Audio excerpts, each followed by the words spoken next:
Bismillahirrahmanirrahim. Assalamualaikum warahmatullahi wabarakatuh. Bertemu lagi dengan Fitri. Pada video kali ini kita akan membahas hal yang berbeda, karena kita akan membahas mengenai bansos atau bantuan sosial.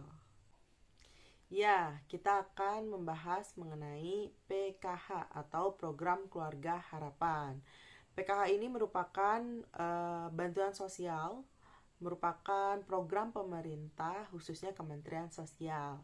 PKH sendiri sudah dimulai sejak tahun 2007 di era pemerintahannya Presiden SBY. Namun pada saat itu PKH merupakan program baru dan juga masih program rintisan, dan penerima bantuannya pun masih bisa dikatakan masih sedikit, sehingga PKH pada saat itu belum banyak dikenali oleh masyarakat luas. Seiring berjalannya waktu, jumlah penerima bantuan PKH pun semakin banyak. Menteri Sosial pun menargetkan 10 juta KPM atau keluarga penerima manfaat. Jadi, apabila saat ini orang ditanya, apakah pernah mendengar istilah PKH? Pasti sebagian besar orang sudah mengetahuinya. Setidaknya mereka akan menjawab PKH adalah bantuan sosial. Apalagi di zaman pandemi ini ya, hampir sebagian besar masyarakat membutuhkan bantuan sosial karena ekonominya pun sedang tidak baik-baik saja. PKH adalah program pemberian bantuan sosial bersyarat ya, bersyarat perlu digarisbawahi.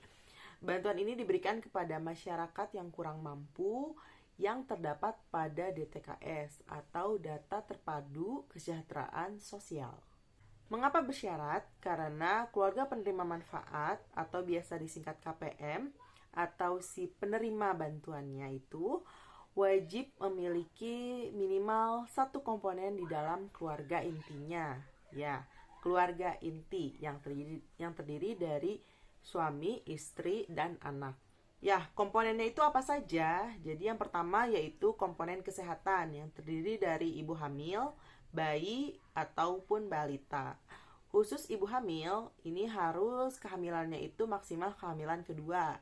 Jadi kalau kehamilan ketiga, keempat, kelima, itu tidak masuk ke dalam komponen.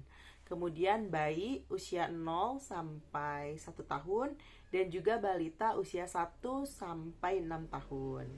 Yang kedua yaitu komponen pendidikan yang terdiri dari kategori anak SD MI sederajat, kedua anak SMP MTS sederajat, dan yang ketiga yaitu anak SMA atau SMK atau MA sederajat.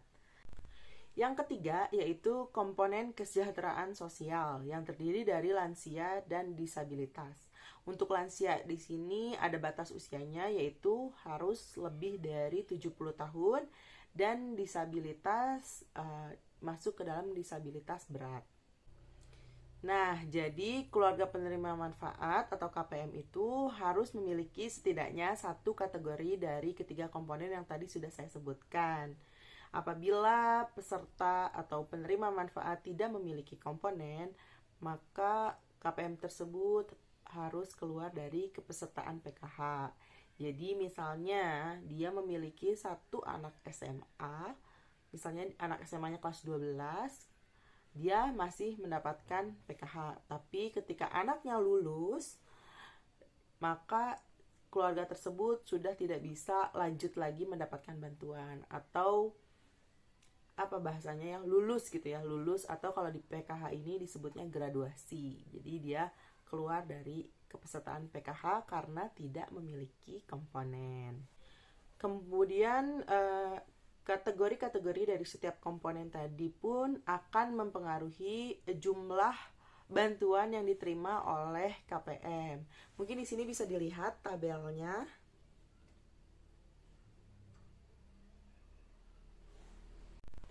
Ya, dari tabel di sebelah ini pasti sudah cukup jelas ya. Ini merupakan bantuan yang diterima oleh KPM dalam tahun ya, atau per tahun. Untuk ibu hamil mendapatkan bantuan 3 juta per tahun, untuk bayi atau balita 3 juta per tahun, kemudian untuk anak SD di sini 900.000 per tahun, untuk anak SMP 1.500.000 per tahun, Untuk anak SMA 2 juta per tahun, untuk lansia maupun disabilitas mendapatkan 2.400.000 per tahun. Bantuan yang diberikan kepada KPM ini diberikan dalam 4 tahap. Jadi bantuan yang tadi per tahun tadi tinggal dibagi 4. Jadi KPM akan menerima bantuan 3 bulan sekali, yaitu bulan Januari, April, Juli, dan juga Oktober.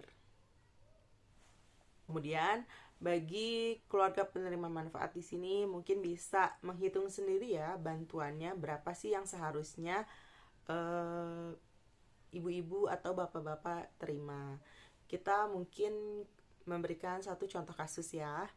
Di dalam suatu keluarga penerima manfaat PKH terdapat suami dan istri dan 1 orang anak.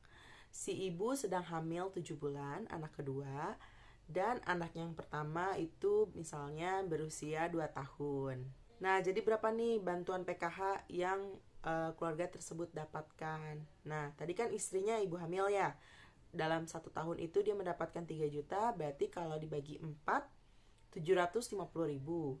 Dan anaknya masih balita, otomatis sama ya, 750.000. Jadi setiap tahapnya dia akan mendapatkan 750.000 ditambah 750.000, yaitu 1.500.000.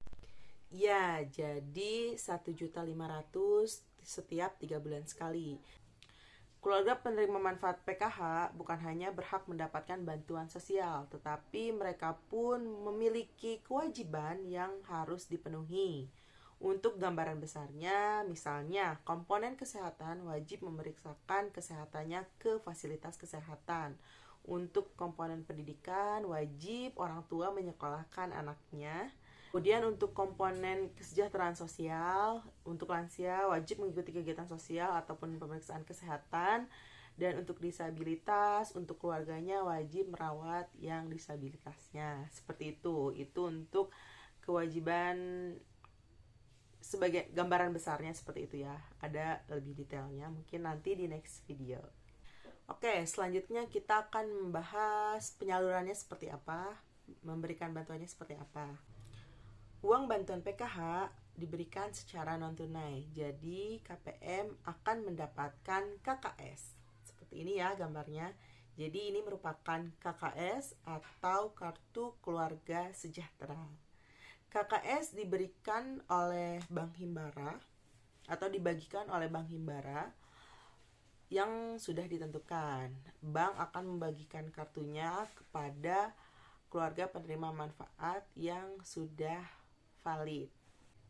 Uang bantuan akan masuk ke dalam rekening masing-masing pemegang KKS. KKS wajib hukumnya dipegang dan disimpan oleh KPM PKH. Tidak boleh dikolektifkan, dikumpulkan, maupun dipinjamkan kepada siapapun. KPM PKH bertanggung jawab atas KKS-nya masing-masing. Tidak boleh ada yang menyalahgunakan KKS. KPM PKH dapat melakukan pencairan melalui ATM Bank Himbara ataupun melalui mesin edisi yang dimiliki oleh agen bank.